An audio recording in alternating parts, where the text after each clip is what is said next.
with barazas to make sure that this is dealt with. Last, which I almost forgot, is the question of drugs and proliferation of illicit alcohol. This is also a very serious problem in this county. We have been briefed accordingly. There are few notorious drug traffickers here, and we have a plan. You will be reading in the news. Okay, you will be reporting in the news. We have a plan to deal with them. Particularly, there is a particular notorious gentleman here who is, I don't think the right word is a gentleman, it's a man.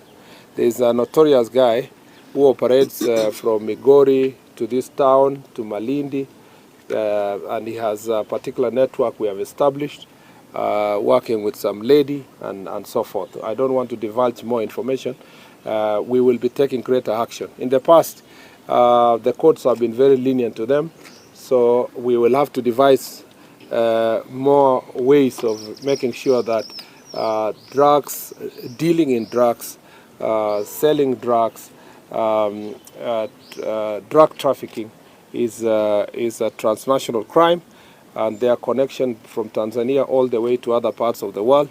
We must make them, they must feel the pain of engaging in this business, including confiscation of their property and their assets, and a lot of work will be done by the National Police Service to make sure that that is dealt with, we will show the people of Kisii and Kenya that there is no one who is untouchable. In some parts of the country where we have gone, we have dealt with such cases decisively. We also have cases of Changaa and other illicit alcohol. A lot of work is going on. We are going to have a conversation with our chiefs how to bolster that, the work they have been doing. But we also want to insist that we still need the support of the members of the public in that regard. Asante sana. I'll take 3 questions and then we call it a day. Question number 1. Let me start from there. How did you know that yours is number 1? Start from you.